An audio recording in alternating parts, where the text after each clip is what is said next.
Pandemonium Reigns. Pandemonium Reigns podcast. What is up? It's your boy Mike, flying solo with you to take a look at the national championship game, the last game of our college football regular season for the 2023 season, of course.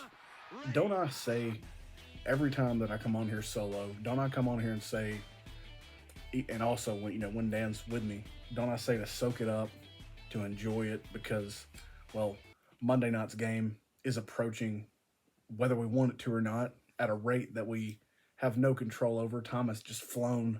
The season is all but over. All that's left to do is to crown a national champion. Will it be the offense that Michael Penix Jr., those ridiculous receivers, Kalen DeBoer, Dylan Johnson, that they have to go along with their modelly feisty defense that's plenty capable? I mean, they're here for a reason. They came out of the Pac-12. They beat Oregon twice for a reason. We've talked about how the Pac-12 would line up in a year like this year with even, I think, your Big Ten, certainly your ACC, the bottom half of your SEC that was kind of booty cheek terrible this year. We've talked about it. Michigan, the combo that they have with their vicious, old school, just ferocious defensive line, and they pair a secondary that goes with it, that just sets up for an incredible game on Monday. It's probably going to be a little bit shorter of an episode, just because we talked about we implicated this game so much. We may not have named it outright when we talked about the Rose Bowl, the Sugar Bowl, the recap of the first round of the playoff. We talked about it so much. We've talked about these teams all year, but it is the Natty. It is upon us, and I just, how could we not? How could we be doing our listeners justice if I didn't just at least pop on here, give some previews, predictions, what I expect to happen, what I want to happen. I'm going to tell you. I'm going to roll with a couple of my friends, a couple of my longtime acquaintances that I know. I'm going to roll with their Wolverine. It's been 26 years, I can tell you, because it's been 25 years for Tennessee. Michigan sharing the 97 championship the year before Tennessee won it following the 98 season. I'm going to roll with my boys because of that factor. My friends, the people that I know. I don't know any UW fans, but I don't mind what they're doing at all. They just, unfortunately, they're going against a team that I've got some, third party rooting interest for right now. I'm not saying Michigan is America's team. I'm not saying you should go one way or the other. I'm just rolling with my boys. You know who you are. We thank you for listening. What to expect in this game? Now that's a tough question. This is honestly, as much as we talked about this game directly, indirectly, as much as we talked about these teams, like I'm sitting here, going on and on about, which we've done all year because they're fantastic. My expectations, I could see so many things happening. I think it's going to be a fantastic game. I think a blowout, I think a comfortable win by either team would really be surprising, unless the moment just gets too big for one team or the other. Maybe if Penix or McCarthy come out and they throw an early pick like McCarthy almost did in the Rose Bowl, like he was just kind of saved by Caleb Downs jumping from out of bounds. Maybe they came out too tight or flying over the rails way too hot. Something like that goes on. Things get crazy. Look at the previous Super Bowls and look at the previous Natties where things did get out of hand. We only have to look back 1 year, although that was due to the caliber of the teams in the matchup. I think we're a little better matched this year, just because of the strengths of each team and how well they protect their weaknesses. You don't make it this far in such impressive fashion very often and have just glaring weaknesses or subpar talent. And I think Michigan has really got the best group that they've had definitely during their 3-year run of playoff appearances. For one, your leaders that are still there that have not gone on to the professional ranks or graduated out. There are veterans. Your leaders are veterans. Corum, nobody even expected to be a college football player in Ann Arbor this year because of what he's done on the field prior. That's kind of new to today's game where you see a guy like that come back. Wonderful to see more of that for sure with running backs, with just the, to me, criminal devaluing of their position in the NFL. I don't get it. I think there's a sharp difference still in my mind. I know that I'm an old school thinker, even if I'm not that old of a guy. But, I think there's a sharp difference between a team that has a true weapon, a true running back one, a true someone that can run the ball for you. They can catch it out of the backfield. I'm not saying Christian McCaffrey, but I mean seriously, look at teams like that versus teams that just have a mid round draft pick or someone that they have on the cheap or someone still in the rookie contract that they know they're not going to pay again. I think there are differences. I think it's so valuable to bring back, and obviously it's a no brainer in college because you don't, even if you're among the blue bloods, you don't just have a Blake Corum every day. I think we're looking at a couple years now for even Alabama, the run that they've been on of running backs. And I'm not saying Jameer Gibbs wasn't special, but they used to have two or three deep of some pretty stout dudes, definitely dudes that would make it to the NFL. They weren't all Derrick Henry, but they were all pretty dang good, especially in college. I wonder if that's a trend that we'll see now. I wonder if, and this is going as far off topic of the national championship game as one could go, but I even wonder if something like Quinshon Judkins entering the transfer portal, a guy that has somewhat come into the zip code of records that Herschel Walker holds. I wonder if he's in the portal because he knows when he gets to the next level, unless he just is like, the RB1 of the NFL, that contracts are going to be, slim. There, he's not going to be valued. I wonder if it has something to do with that. I'm saying though, Michigan's leaders are either veterans or I think personally that they are faster, they are stronger, they look more like what we see out of an SEC team on a year in year out basis. And again, I'm not someone that just beats the SEC drum. I don't do that. Y'all know that. If you know me outside of this show, you certainly know that. And we talked about it just recently, Dan and I. It's not what we do. But I think that set up well for Michigan. And then for Washington, I mean, what a job bringing in receivers like this, having three dudes that are borderline or are definitive wide receiver ones in college is absurd. I mean, it's absurd. They, I was hearing the other day. Maybe Dan sent this to me, or maybe we talked about it on air. But I mean, seriously, Washington wanted to hire Matt Campbell from Iowa State. They wanted to pull him away. They wanted to be the team to do it. It didn't happen, obviously. So they went with their number two, or supposed number two, in Kalen DeBoer. Now, listen, before his time at Washington, you probably know Matt Campbell's name, even if you're a casual. If you knew Kalen DeBoer's name, really before, again, Washington prominence being hired there, you're not a casual. You're dialed into the sport. What a job that takes some luck, that takes some talent in your athletic department, in your school president, in the decision makers. And he's a really easy guy to root for. Washington has pulled, I'm going to say, a Matt Campbell type. Chris Peterson did some fantastic things, obviously at Boise State, some unprecedented things that they're still trying to get back to. And, they were somewhat in the vicinity of with Brian Harsin before he made the ill-advised move to the SEC and Auburn, but they're still trying to come back from that because of the guy and the coach, the legend that Chris Peterson was there. And again, mad credit to Washington for filling their roster the way that they have, for bringing out of these guys what they have at this level. Because again, we talk about just in this year what it was to come out of that Pac-12. I mean, it was no easy feat. The not so, the definite casuals, the media tops, the Heisman voters, I'm trying to think if this list is any longer. I think that's as long as it goes. You could probably fit some others in. Those tops, again, the casuals, the fake news media would have easily had you believing that it was USC's conference from day one. Why play the games? Uh, Caleb Williams comes back into the season as the Heisman favorite, which, I mean, we usually just don't see. We haven't seen in a long time a guy win two Heisman trophies or back-to-back Heisman trophies. It don't happen. And boy, did they pee down their leg.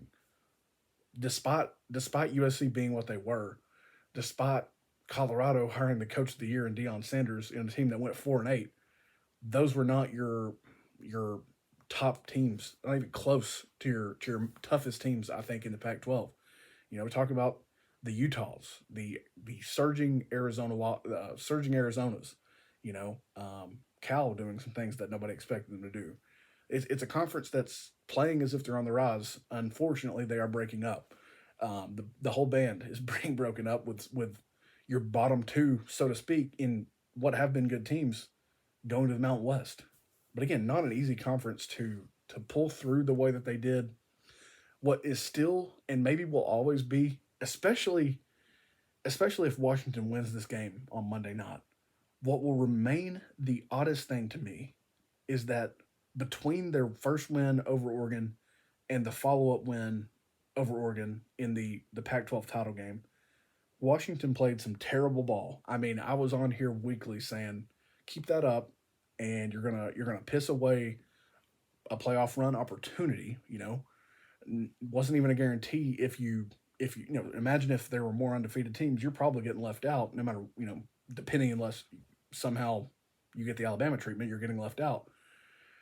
Or the Florida State treatment, I should say. But, I've been talking about how they were just trying to lose games. But now it makes it feel like they were a team of destiny or something. The way that they just lackadaisically, and especially after immediately following the first Oregon win, I think is when that terrible no offensive touchdown performance came against Arizona State. A defensive touchdown saved the day. I think the makeup of this team obviously had something to do with that in hindsight, which we always know is 2020. But just kind of disinterested looking results. Too many games where it was like, baby, what is you doing? Trying to throw again a potential playoff run away and down the drain, because I certainly don't think you get in with a loss, even if you are the Pac-12 champ at that point, when you have a Florida State undefeated that didn't get in the 4-team version. But again, how crazy that will be that they had that stretch, and it wasn't a short stretch. I mean, half of the season, perhaps. I can't remember the date that they first played Oregon, but it's been a minute. If they win this natty, coming off of a portion of your season like that, how wild that'll be. And then I think at that point you'll definitely have, Michigan feeling like they let one get away. Michigan, again, talk about the time it's been. Look, this is the sport's all-time leader in wins. They talked about it in the lead up to the Rose Bowl. No program has won more games than Michigan, right? And it's been 26 years since their last national title. If you're Michigan, if you're a fan of Michigan, it would be, and obviously it's going to be devastating to either fan base if and when they lose. But how tough it would be as a blue blood, speaking from some experience here myself, how tough it would be to let this opportunity get away with just a defense like that. And again, a Blake Corum, it's over for him in college after this game. J.J. McCarthy, I'm sure he'll be back. I'm sure you're going to continue to recruit the quarterback position well, or have a great opportunity to do that because of your history, because you had Tom Brady, come through your program, because you currently have Jim Harbaugh, who's been good with quarterbacks collegiately and professionally. Things you're gonna feel terrible should that happen. No, there's not even need to say that. Everybody knows that the loser of the Natty, it's going to feel like you'll never be back in that position. However, I think both these programs are just in a fantastic spot. DeBoer, I've talked about how they built the team. I think they're built to, especially being a 12-team playoff. Michigan, it should never go 26 years between national title game appearances. And again, speaking from hurt, previous experience, all those things as a Vols fan, and be again having your back in this game, rooting for you, Big Blue. I am. Um, yeah, all those things said, you know how you know the feeling uh, if you let this slip away. Which I guess I've stalled enough. About 15 minutes into this thing, I told you it'd be a shorter episode, just because we've talked about them so much, and here I've rambled on yet again. It's like we love the sport or something over here at Pandemonium Reigns. So let me not beat around the bush any longer. Let me go ahead and tell you about our great sponsor, and then I'll make my prediction if I can get the nerve to do it. And like I said, I want to tell you about one of our great sponsors, North Forsyth Training and Fitness. They are located 4015 Browns Bridge Road. And if you're in the Cumming area, you're looking to change your life physically or join a new gym, NFTF is the place for you. We tell you all the time, owner, head coach Jesse Foster, he's looking out for you. He's not just a gym owner, not in it just for the dollars. He's got all the credentials, all the experience to help you reach your goals. And he does that with classes that run 5:30, 7:30, and 9, as well as afternoons, 3:30, 4:30, 5:30, and 6:30. There is surely something that fits your schedule for you to join up with the good folks at NFTF. It's a community-driven gym. You'll not only achieve your goals, you'll do so with a group of people you'll call your community and your friends. So if you're interested in a new gym, hit up Jesse Foster, NFTF, 706-633-6609, and please let him know that the boys at Pandemonium Reigns sent you. All right, no more stalling. I've tried as long as I could, like I said. Don't have a clue, really, ultimately. I don't have a good read. I'll tell you what, my heart, again, is leaning Michigan, but my head, the facts that I see, they're leaning purple. Not my rooting interest, but again, the signs, they do point a little northwest here rather than a little blue. You know what I mean? I've seen people talk about the defenses that Washington has played. I've seen people talk about the offenses that Michigan have played in regards to how they statistically line up offensively and defensively, respectively. Again, what my head is kind of telling me, maybe, listen, Michigan fans, maybe I'm going so far as right now to try to reverse jinx you into winning this thing. I don't know. I'm rooting for you. But currently, what I'm seeing, the outcome of this game, is I'm seeing Washington. I'm seeing the quarterback that I give the upper hand to as far as ability, the level that he played at against Oregon. First round of the playoff. Michael Penix Jr., the guy, the dude that he is. It's just the way that it lines up in my head. I hope for your sake, for again, my rooting sake, that I'm wrong. For the purposes of predicting this game, I'm going to say Washington wins the game. They're going to do it, I think, 31-24. It's going to be a late stop like it was against Texas, a late touchdown drive by the man, the myth, the legend, Michael Penix Jr. I don't think it's going to be a remarkably high-scoring game, but I think it's going to be one of those where the execution level by the strengths of these teams, and again, masking their weaknesses, is just going to be a great game. I would be so disappointed, so shocked, again, to see a team run away with this. I really would. But I know that defense wins championships. Offense sells the tickets, brings the viewership. And here I am lining up in my prediction with the team that I'm giving the upper hand to offensively. Guys, just give us a great game. For the love of God, don't make us wait till September for another thrashing. I don't think we'll ever see another, Georgia TCU. I don't think we'll ever see that again. God, please let us not. But again, I think it lines up as such a great game. No reason to me that it shouldn't be. And we'll be right back here one way or the other next week talking about where we might have been right, where I was wrong. And I said we as if Dan had a part in, previewing this game and projecting the score. But you know what? We win as a team and we lose as a team at Pandemonium Reigns. Nothing would help this team more than for you to hit like, to subscribe, to give us a review. Let us know what you like. If there's anything we could change, let us know what it is. If there's any topics with the off season fastly approaching and really upon us now that we can traverse into, we love the theoretical scenarios. We love to go on rants. We're both old men yelling at the clouds, telling you to get off our lawn, and let's do that regarding college football because, well, it's going to be back to strictly talking season and no more college football season in about 48, 72 hours time. We love you. We thank you so much for listening in. God bless. The Wolverines. Go Vols. GBO.